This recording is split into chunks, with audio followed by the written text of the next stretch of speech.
প্রিয় বন্ধুরা, আসসালামু আলাইকুম।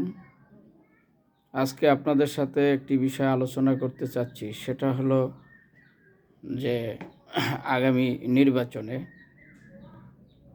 আমরা যারা বিবেকবান এবং সচেতন ব্যক্তিবর্গ আছি, তারা অনেক কিছু ভেবে দেখলাম যে আমাদের দেশে অনেক রাজনৈতিক দল আপনাদেরকে ওয়াদা দিচ্ছে কার্ড।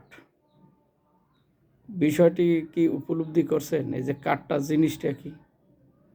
কার্ড হলো একটা ভিক্ষুক বা অসহায় পরিবারদেরকে দান করা। একদিকে আপনাদের কাছ থেকে ট্যাক্স নিচ্ছে। এমন কোনো পরিবার আছে, সে গরিব হোক ধনী হোক, তার বাড়ির ট্যাক্স দেয় না, খাজনা ছাড়া।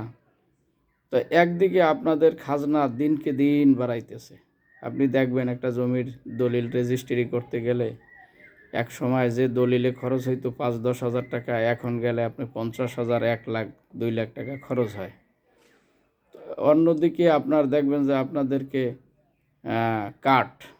কার্ডে কত ৩ মাস ৬ মাস পরে আপনাকে ৯০০, ১২০০, এখন শুনতেছি ২,০০০, ২৫০০ টাকা দিবে। ধরেন ৩ মাস পর ২৫০০ টাকা দিলে আপনার দৈনিক কয় টাকা পড়ে? দৈনিক পড়বে ২০ থেকে ২৫ টাকা। তাহলে দেখেন আপনাদেরকে কোথায় নিয়ে আসছে। আপনারা যদি না বুঝেন, ইসলাম একটি সুন্দর পৃথিবীর জন্য, ইসলামের সব কিছুই সৌন্দর্য। আমরা আসলে ইসলামকে ব্যবহার করতে পারিনি, আমাদেরকে ভুল বোঝানো হয়েছে। সবসময় মনে করা হয়েছে যে ইসলাম মানে এটা কঠিন জিনিস, ঘর থেকে মেয়েরা বের হতে পারবে না। হ্যাঁ, রাষ্ট্র আপনাদেরকে জোর করে দাড়ি রাখাবে, মোছ রাখাবে। হ্যাঁ, আপনাদেরকে জোর করে আপনার ওয়াইফদের বোরকা পরাবে। বাংলাদেশ জামায়াত ইসলামীর এত বোরকা নাই যে বোরকা আপনার জোর করে পরানো লাগবে। যখন একটা পরিবেশ হবে, মানুষ নিজ থেকেই পড়বে। দেখেন আজকের অনেক ইয়ং মেয়েরা বলতেছে যে বোরকা পরা লাগলে পরবো। আপনি যদি না পড়েন, আপনাকে জোর করা হবে না। কারণ এ দেশে অনেক হিন্দু ধর্মের বোনেরা আছে, ভাইরা আছে। আপনি কি তাদেরকে জোর করে নামাজ পড়ানোর এখতিয়ার আছে? তাদেরকে জোর করে বোরকা পরানোর এখতিয়ার আছে? তাই রাস্তায় নামলে আমরা কিভাবে বুঝবো? ধরেন একজন বিবাহিত হিন্দু মহিলা শাখা সিঁদুর দেখলে আপনি বুঝবেন যে এ হিন্দু মহিলা। কিন্তু একজন অবিবাহিত হিন্দু মেয়ের আপনি কিভাবে বুঝবেন? ততএব আপনি জোর করে কেমনে বোরকা পরাবেন? একজন অবিবাহিত খ্রিস্টান মেয়ে, তাকে আপনি কিভাবে বুঝবেন যে সে হিন্দু না মুসলমান? তো অতএব ধর্ম যার যার, রাষ্ট্র সবার।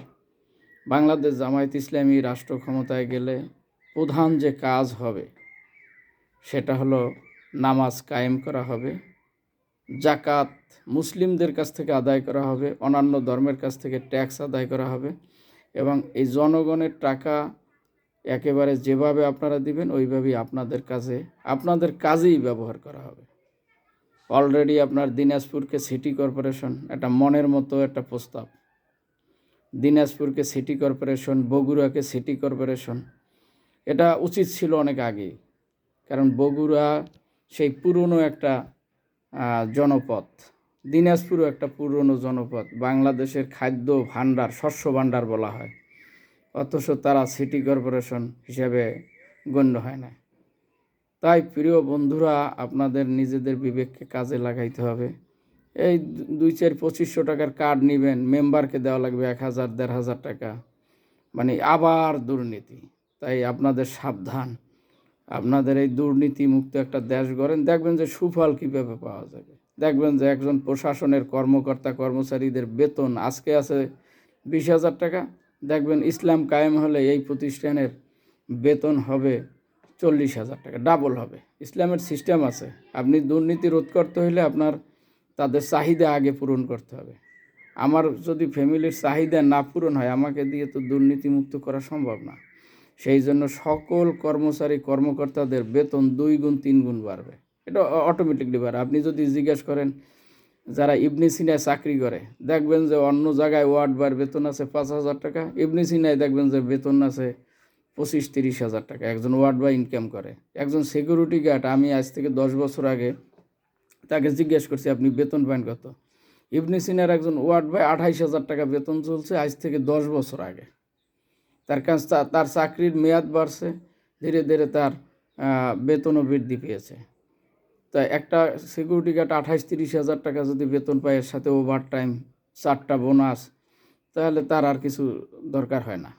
এই জন্য দেখবেন আপনি ইবনে সিনা ইসলামী ব্যাংক হসপিটালে গেলে বকশিস দিলেও নিবে না, কিন্তু অন্য ব্যাংকে 200 টাকা বকশিস দিলেও নিবে, 100 টাকা, 200 টাকা, 50 টাকা দিলেও নেবে। তার কারণ ইসলামের সব দিক দিয়ে সৌন্দর্য, এটা আমরা ভোগ করতে পারিনি। আমাদেরকে বোঝানো হয়েছে জঙ্গি, আমাদেরকে বোঝাইতে হয়েছে রাজাকার, আমাদেরকে আলবদর। তো আপনার একটা জিনিস বুঝতে হবে, যেই দলের শত্রু বেশি সেই সঠিক লাইনে আছে। আপনি দেখবেন আওয়ামী লীগের শত্রুকে জামাত ইসলাম, বিএনপির শত্রুকে জামাত ইসলাম, বামদের শত্রুকে জামাত ইসলাম, রামদের শত্রুকে জামাত ইসলাম। তাহলে বোঝা যাবে যে জামাত ইসলাম সঠিক লাইনে আছে। তার কারণ যার শত্রু বেশি সে ভুল করে কম, সে প্রত্যেকটা পদক্ষেপ সে সঠিকভাবে পথ ফেলে। আর বললেন না যে বেহেশতের টিকিট আল্লাহর হাতে। এটা আল্লাহ বলছে যে আমি বেহেশত বিক্রি করব। কোরআনের আয়াত আপনারা খুলে দেখতে পারেন। তো কার কাছে বিক্রি করবেন? বলছে যে হে ইমানদারগণ, তোমরা বেহেশত কিনবা। ইমানদারগণ বললে কি দিয়ে বিক্রি করবেন? তোমরা আল্লাহর রাস্তায় জান এবং মাল দিয়া সংগ্রাম করো। তোমরা আল্লাহর রাস্তায় জানও দেবা, মালও দেবা। আগে দেবা মাল, তারপরে দেবা জান, যদি প্রয়োজন হয় তখন জান দেবা। যদি বেঁচে থাকো হবা গাজী, মরে গেলে হবা শহীদ। তো অতএব আপনাদের ওই যে কাঠ ফাট এগুলো আছে, বাংলাদেশে আছে না, বয়স্ক ভাতা, বিধবা ভাতা, তারপরে ভিজিএফ কার্ড, ভিজিএ কার্ড, কাবিখা, ওইগুলোর নাম শুধু চেঞ্জ করবে। আগে ছিল ভিজিএফ কার্ড, এখন দেবে ফ্যামিলি কার্ড, মনে করবে যে আবার দেবে কৃষি কার্ড, ওইগুলোর নামই পরিবর্তন হবে। আপনি কি দেখেন নাই বিএনপির বিগত আমলে কতগুলো কৃষককে নির্মমভাবে হত্যা করছে? তারা সারের সিন্ডিকেট করছে, সার মজুত করে রাখছে, এমনভাবে মজুত করছে যে আপনি 1,000 টাকা বস্তা সার আপনি 2,000, 2,500, 3,000 টাকা কিনতে হয়েছে। তাও আবার দেখা গেছে যে এক বস্তা সার আগে আপনার জমিতে 5 বিঘা জমিতে দেওয়া যাইতো, এখন দেখা গেছে যে 10 বস্তা সার দিলেও সেই অর্থাৎ নকল সার।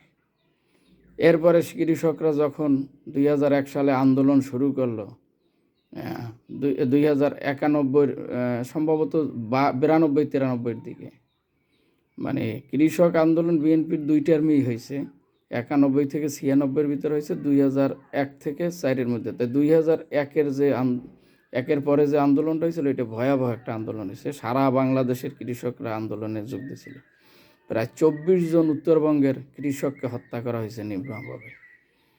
এগুলো আপনার নেটে সার্চ দিলে পাবেন। তাই সাবধান, কারো প্রলোভনে পা দেওয়া যাবে না। যারা প্রলোভন দেয় এই লোকগুলোর চেনেন, বিগত দিনে তারা কি করছে আপনাদের জন্য। তারা হাওয়া ভবন করছে, বিদেশে টাকা পাচার করছে, মালয়েশিয়া ফ্যাক্টরি করছে। এই মালয়েশিয়ার সেই কারণেই মালয়েশিয়া আজকে লোক যাইতে পারতেছে না, কারণ তাদের সাথে সম্পর্ক ভালো নাই। এ হলো অবস্থায়। ইনশাল্লাহ জামাত ইসলাম যদি সরকার গঠন করে, যারা আরব দেশে যাবেন তাদের এত টাকা আর লাগবে না, 5 লাখ 10 লাখ টাকা বিদেশে যাওয়া লাগবে না। দেখবেন 2-2.5 লাখ টাকা, 1.5 লাখ 2 লাখ টাকার মতো আগের মতো যাইতে পারবেন। কারণ আরবের সাথে জামাত ইসলামের পুরো একটা গভীর সম্পর্ক আছে। আরব, তুরস্ক এবং অলরেডি আমেরিকার সাথেও একটা ভালো সম্পর্ক হয়েছে। ঠিক আছে, আমেরিকাও চাচ্ছে যে বাংলাদেশ জামায়াত ইসলামী সরকার গঠন করুক। কারণ বাংলাদেশ জামায়াত ইসলামী তো না, এটা হলো ঐক্যবদ্ধ বাংলাদেশ। অলরেডি 10টা দল, এর ভিতর আর একটা দলও আসার সম্ভাবনা আছে। ইনশাল্লাহ ঐক্যবদ্ধভাবেই বাংলাদেশ পরিচালনা করা হবে। তাই কাঠ ফাটের প্রলোভনে পড়া যাবে না। কারণ প্রতারকদের অস্ত্র হলো প্রতারণা করা।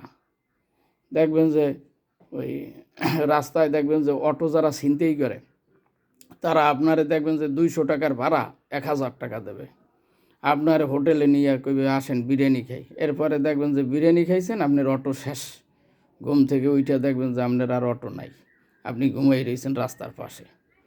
কিছু লোক আপনার ধরে নিয়ে দেখবেন যে হাসপাতালে ভর্তি করছে। তো এরা হলো আপনাকে প্রথমে লোভ দেখাইবে, এরপরে সর্বস্ব কেড়ে নেবে। তাই সাবধান, বি কেয়ারফুল, সবগুলোই সাবধান থাকতে হবে। সকলে ভালো থাকবেন। আসসালামু আলাইকুম।